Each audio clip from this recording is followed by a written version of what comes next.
आप बताइए कौन से पोजीशन की मीटिंग है ये जिसको आप बुला रहे हैं, जो आपके साथ बैठकर बातें कर रहा है, वो चंद दिन के बाद आज बीजेपी की तायीद करता है। मगर इसके बावजूद भी कांग्रेस के लोग सेकुलरिज्म का सर्टिफिकेट बांटते हैं कि ये सेकुलर है, ये कम्युनल है, ये बी टीम है, वो फुला टीम है। हम कांग्रेस से और ये तमाम नाम निहाद सेकुलर पार्टी से कहना चाहेंगे कि कभी अपने गिरबान में झांक कर देख लो। तुम्हारी तारीख भरी पड़ी हुई है कि तुमने कैसे कैसे धोखे दिए हैं। आज तुम जिसको बुलाते हो उसी की पार्टी का आदमी बीजेपी के गोद में बैठा है, मोदी के गोद में बैठ जाता है।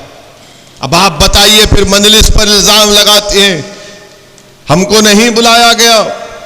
क्यों नहीं बुलाया गया? क्योंकि मजलिस इनके सामने सच्चाई को बयान करती है। आज आप मीडिया में देखिए कि हर अपोजिशन पार्टी के नाम निहाद सेकुलर पार्टी के लोग रो रहे हैं। बिहार में मजलिस के 4 एमएलएस को आपने खरीद लिया तो वो सच है। बिहार में हमने अपने खून पसीने से सीमांचल की सरजमीन पर, वहां की आवाम पर लाखों सलाम, उन्होंने मेहनत की और मजलिस के 5 एमएलए को कामयाब किया। तो यही लालू और नीतीश और ये कांग्रेस के लोग मिलकर 4 मजलिस के एमएलए के जमीर को खरीद लिए। और जब उनसे पूछा गया ये क्यों हुआ तो कुछ नहीं बोले।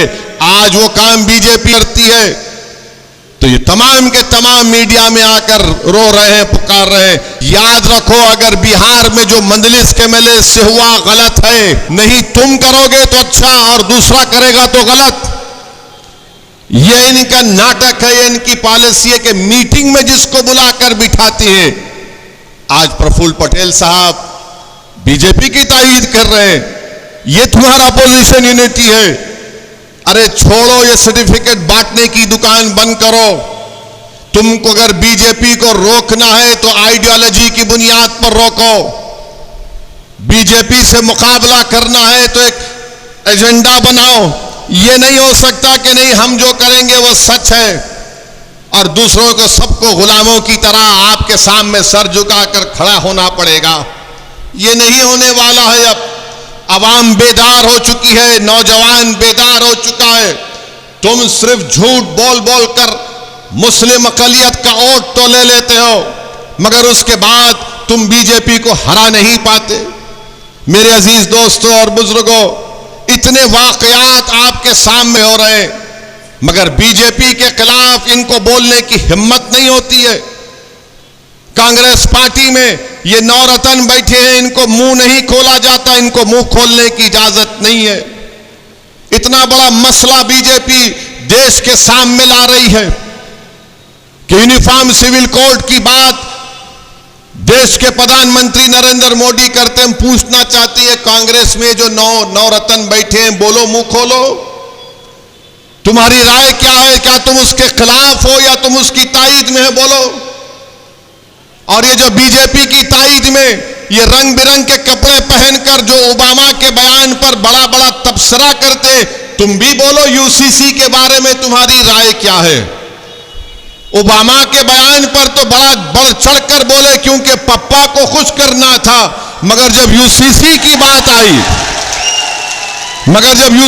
बात आई तो सन्नाटा है। कांग्रेस पार्टी खुल के नहीं बोलती कि यूसीसी के बारे में नहीं, अभी हम ठहरेंगे। लॉ कमीशन को तो लिख कर दो कि यूसीसी के बारे में तुम्हारा मौक़िफ़ क्या है। पहले लॉ कमीशन की रिपोर्ट थी, चौहान साहब उसके चेयरमैन थे, मजलिस ने लिख कर दिया कि मुखालिफत करते हैं। हम यूसीसी की मुखालिफत इसलिए करते हैं क्योंकि भारत में प्लुरलिज्म और भारत का सेकुलरिज्म पूरे विश्व में एक अलग है। आज हम हमारे हिंदू भाइयों से भी अपील करना चाहेंगे कि 10 लाख हिंदू घराने ऐसे हाउस होल्ड हैं जो हिंदू अनडिवाइडेड फैमिली में उनको टैक्स रिबेट मिलता है। 2015-16 के इनकम टैक्स कर डेटा बताता है कि 3000 करोड़ आपको टैक्स रिबेट मिला।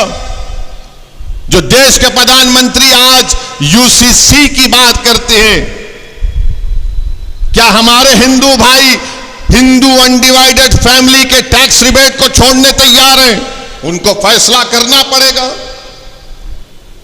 देश के प्रधानमंत्री बोलते हैं कि एक घर में 2 कानून कैसे होंगे। देश के प्रधानमंत्री आपको जो लिख कर दे देते हैं आप पढ़ देते हैं। मैं जानता हूं कि आप बहुत पढ़े लिखे हैं, इस पर कोई इनकार नहीं है। देश के प्रधानमंत्री के पास वो डिग्री है जो किसी नागरिक के पास नहीं है। देश के प्रधानमंत्री के पास एंटायर पॉलिटिकल साइंस की डिग्री है।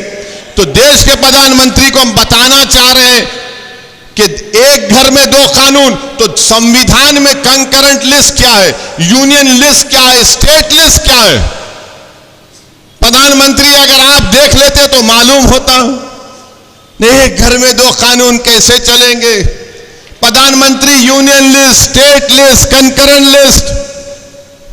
प्रधानमंत्री को सिर्फ 44 से मोहब्बत है। प्रधानमंत्री ये जानते नहीं है या नहीं जानते नहीं मालूम कि डायरेक्टिव प्रिंसिपल 19 है और उस 19 में शेल एंडेवर का वर्ड सिर्फ यहां पर इस्तेमाल हुआ। एंडेवर के माने क्या है अंग्रेजी में कि कोशिश करो।